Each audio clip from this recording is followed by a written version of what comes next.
Okay, picture this.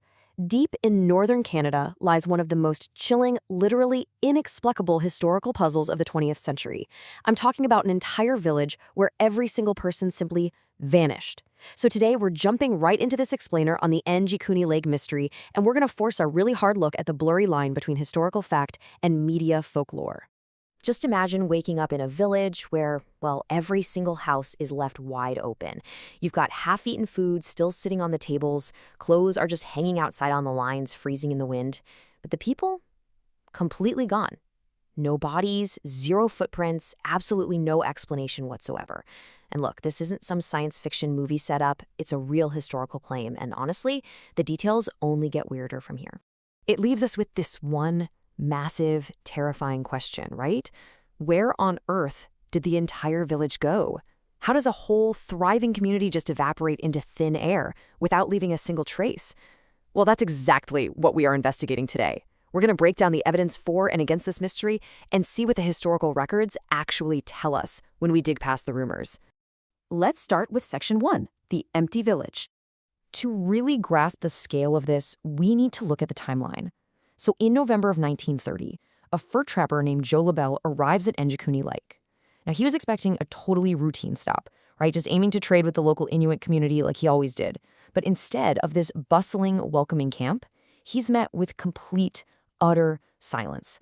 He walks around and the homes are totally, completely empty. Which brings us right to Section 2, the clues left behind. What makes this whole thing literally impossible to ignore is the specific evidence LaBelle found at the scene.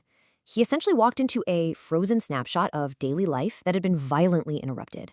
Meals were left unfinished, rifles were still sitting inside the cabins, and look, if you know anything about the absolutely unforgiving environment of northern Canada, you know a rifle is a critical survival tool. You never ever leave that behind. Even more disturbing, he reportedly found the sled dogs dead from starvation, still tied to their posts. So, confronted with this nightmare scene, Joe immediately reports his discovery. And as you might guess, a story this crazy doesn't stay quiet for long. This terrifying account spread like wildfire across newspapers worldwide. The media completely seized on it, broadcasting the mystery far and wide, and getting the global public absolutely hooked on this icy Canadian enigma. And of course, that leads us into Section 3, the supernatural claims and folklore. This part brilliantly illustrates how a genuine anomaly can quickly snowball into sensational folklore. I mean, once the press got involved, the theories just spiraled out of control. Some people believed the villagers fled some kind of terror in the sky. Others blamed unseen supernatural forces sweeping through the camp.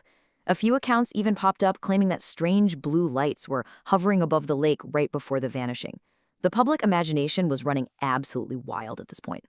But let's take a breath, look past the panic, and move to Section 4, the historical record.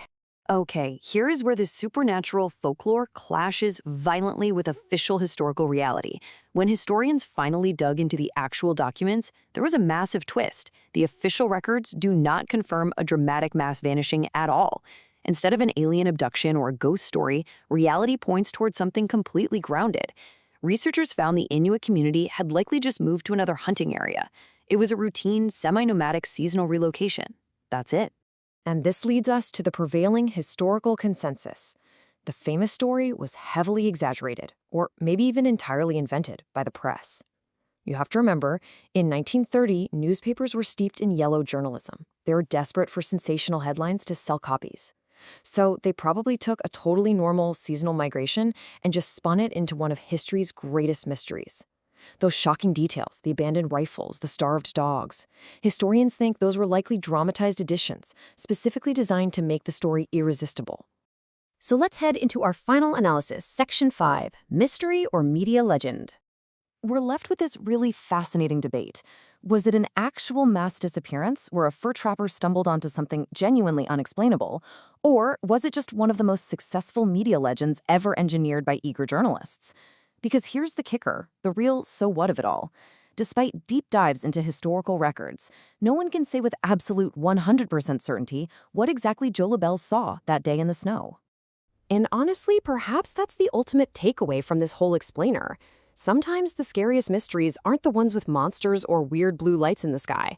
The truly terrifying mysteries are the ones where the actual truth has vanished into the fog of history forever. The real anomaly of Anjikuni Lake might just be how incredibly easy it is for the truth to be completely overwritten by a good story. So, knowing everything we've just uncovered, from the chilling initial reports to the massive media exaggeration to the grounded historical realities of the region, I have a question for you. Think about that isolated, frozen Canadian wilderness for a second. Would you spend one night at Anjikuni Lake? Let me know. Comment yes or no below, and make sure to follow for more explainers as we continue to break down real unsolved mysteries and uncover the facts behind the folklore.